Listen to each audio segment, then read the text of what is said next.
हर व्यक्ति शंकराचार्य नहीं लिख सकता। हर व्यक्ति हर पीठ के आचार्य के रूप में जाकर के जहां तहां वातावरण खराब नहीं कर सकता। उन मर्यादाओं का पालन सबको करना होगा। अभी मुक्तेश्वरन जी बार बार वो वीडियो दिखा करके जिसमें चुटिया खींची जा रही है। ये चोटी खींचे जाना ये अपराध है और किसी भी धर्म की आस्था के प्रति कोई भी इस प्रकार की हरकत करना ये महापाप है। और मैंने कहा कल इसमें दोषियों को दंड मिलना चाहिए और सजा मिलेगी। जो हुआ वो गलत हुआ, बाकी विवाद चोटी खींचने का कोई भी पक्षधर पूरी दुनिया में नहीं हो सकता। ये सनातन संस्कृति का प्रतीक है, आस्था का प्रतीक है और किसी को भी टच करने का अधिकार नहीं। जो छुएगा जो वो तो पाप ही है और जो खींचना महापाप है। जो भी दोषी उसमें कड़ी कार्रवाई होगी। मुझे शंकराचार्य जी के चरणों में प्रणाम करते हैं, प्रार्थना करते हैं, स्नान करें। सर उनका आरोप है कि मतलब हमको निशाना बना करके नहीं, जिन लोगों ने भी किया है उसकी जांच करके जो भी किसी भी पूज्य संत आचार्य को, शंकराचार्य जी को, किसी भी संत का भी अनादर हमारे यहाँ करने का वो नहीं है। अगर कोई ऐसा किया हुआ जांच करके कार्रवाई करेंगे, लेकिन उनके जो भी ऐसा किया है उसकी जांच करके कार्रवाई करेंगे। लेकिन अभी पहला ये है, भगवान शंकराचार्य जी के चरणों में प्रार्थना करता हूँ वो अपना जो भी विरोध है उसको समाप्त करके संगम स्नान करके मिले। देखिए आज 18 फरवरी है और एक महीने पहले 18 जनवरी मौनी अमावस्या माघ मेला उत्तर प्रदेश प्रयागराज। वहां से ये पूरी कहानी शुरू हुई। विवाद वहां से शुरू हुआ जब स्नान करने के लिए स्वामी मुक्तेश्वरानंद पहुंचते हैं घाट पर, लेकिन उनको स्नान नहीं करने दिया गया। उसके बाद टिकटपड़ी का दौर शुरू होता है। धरने पर बैठ गए अभी मुक्तेश्वरानंद अपने शिष्यों के साथ। मुख्यमंत्री को भी चुनौती दी। फिर सीएम योगी आदित्यनाथ की बारी आई। उन्होंने विधानसभा के अंदर घेरा, बोला, सवाल भी खड़े किए शंकराचार्य को लेकर। लेकिन इसके बाद से ये सिलसिला थमने के बजाय और बढ़ता ही जा रहा है। तो कौन क्या कह रहा है और इसमें नया ट्विस्ट क्या है, आइए आपको बता देते हैं और दिखा देते हैं, क्योंकि दोनों डेप्यूटी सीएम थोड़ा अलग हैं सीएम के बजाय। देखिए, किस प्रमाण की आपको जरूरत है? ये प्रशासन तय करेगा कि हम शंकराचार्य हैं कि नहीं है। उत्तर प्रदेश का मुख्यमंत्री तय करेगा। शंकराचार्य का होना या न होना कोई तय करे या न करे, इतना तो तय है कि शंकराचार्य पर शुरू हुई सियासत बहुत आगे बढ़ गई है। उनके वक्तव्य से और इसके पहले एक दूसरे उप मुख्यमंत्री केशव मौर्य जी ने उनके वक्तव्य से और बीच में आदित्यनाथ योगी के वक्तव्य से यह समझ में आ गया है कि भाजपा दो तरह के विचार रखती है। इसका मतलब है भाई भाजपा एक विचार में नहीं है, दो तरह के उसके विचार हैं।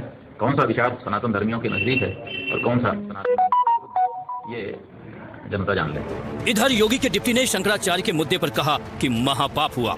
ये चोटी खींचे जाना ये अपराध है और किसी भी धर्म की आस्था के प्रति कोई भी इस प्रकार की हरकत करना ये महापाप है। और उधर मौके पर चौकी की फिराक में बैठे अखिलेश ने कहा, सब आए सभी पुण्य कमाएं, शब्द कर्म के सब पाप मिटाएं। तो सवाल उठता है कि यूपी में पाप का भागी कौन बन रहा है? देखिए, वो उसी पार्टी के हिस्सा हैं और मंत्रिमंडल में भी हैं। तो अगर उनको इतना ही बुरा लगा है तो उनको इस्तीफा दे देना चाहिए। पाप तो उनको भी लगेगा। पाप उनको इसलिए लगेगा कि उसी मंत्रिमंडल के वो भी सदस्य हैं। अपमान तो वहीं से हुआ है, तो तुरंत उनको इस्तीफा दे देना चाहिए। शंकराचार्य के मुद्दे को केंद्र में रखकर देखा जाए तो इसके कई पहलू सामने आते हैं। एक तरफ मुख्यमंत्री योगी आदित्यनाथ का बयान, तो दूसरी तरफ उप मुख्यमंत्री केशव मौर्य और ब्रजेश पाठक का बयान। तीसरा मोर्चा समाजवादी पार्टी ने खोल रखा है, जहां वो पूछ रही है कि अगर पाप हुआ तो योगी के डिप्टी इस मुद्दे पर इस्तीफा क्यों नहीं देते। हमने यही सवाल योगी सरकार में कैबिनेट मंत्री ओपी राजभर से पूछा। देखिए, उनका बयान वो अपनी तरह से दे रहे हैं।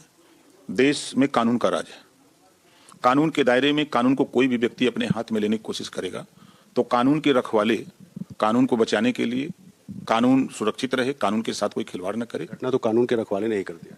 नहीं, कानून के रखवाले ने किया, क्यों किया इसको नहीं देख रहे हैं। जिन्होंने किया उनका एक उदाहरण नहीं है। 1990 में चलिए, समाजवादी पार्टी की सरकार थी और क्या क्या तांडव हुआ उनके साथ। 1990 में उन्हीं के साथ क्या क्या तांडव हुआ था। तो शंकराचार्य कोई भी अगर है तो उसका काम भाईचारा पैदा करना है, आपस में मेल जोल पैदा करना, जिस धर्म के उस धर्म का प्रचार प्रसार करना, ये काम है कि लड़ाई झगड़ा करना है। चुटिया खींचना भी तो जस्टिफाइबल नहीं है। चुटिया खींचना भी तो फिर सही नहीं है ना। नहीं, अब देखिए, वहाँ तिल का ताड़ बना रहे हैं, वो चोटी थोड़ो खींच रहे थे। अब वो पकड़ करके खींच रहे थे, पकड़ा क्या होगा, तो ऐसा हो सकता है। देखिए, इसी बुलेटिन में सवाल इंडिया का में हमने पहले भी आपको कई बार दिखाया कि अखिलेश यादव पिछले कुछ दिनों से ब्राह्मण, मंदिर, सनातन जैसे शब्दों पर ज्यादा फोकस कर रहे हैं, जोर दे रहे हैं। तो आखिर अखिलेश ऐसा कर क्यों रहे हैं? सवाल ये है। अब इसको आप जरा समझिए। इसे 6 सवालों के जरिए आपको हम समझाते हैं आसान तरीके से। पहला यह है कि क्या अखिलेश सॉफ्ट हिंदुत्व के जरिए भारतीय जनता पार्टी की काट तलाशने में लगे हुए हैं या तलाश रहे हैं, और क्या अखिलेश पीडीए का दायरा बढ़ाकर इसे पीडीए बी यानी पिछड़ा, दलित, अल्पसंख्यक और ब्राह्मण तक ले जाने की जुगत में फिराक है? क्या अखिलेश को लगता है कि बीजेपी के ब्राह्मण विधायकों में असंतोष है और वो असंतोष को बुलाने में सफल होंगे? सवाल ये। तो क्या यह माना जाए कि अखिलेश पीडीए बी फॉर्मूले पर पहले से ही काम कर रहे हैं और इसी योजना के तहत विधानसभा में माता प्रसाद पांडे को विपक्ष का नेता बनाया और उन्हें खासी अहमियत भी दे रहे हैं? क्या अखिलेश को लगता है कि पूर्वांचल और मध्य यूपी के 100 से अधिक ऐसी सीटों में वो सेंध लगा पाएंगे जहां ब्राह्मण वोटर्स निर्णायक स्थिति में हैं?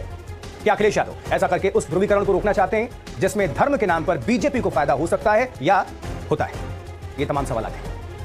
अब जो भी हो, कम से कम शंकराचार्य के मुद्दे पर एक और बात आपको बता देते हैं। मुख्यमंत्री योगी आदित्यनाथ विधानसभा में कहा कि जब सवाल कानून व्यवस्था यानी लॉ एंड ऑर्डर और श्रद्धालुओं का हो तो उससे समझौता नहीं किया जा सकता। उन्होंने साफ कहा, योगी आदित्यनाथ ने साफ कहा कि समाजवादी पार्टी जो चाहे करे, सरकार वही करेगी जो जनता के हित में हो। वहां पर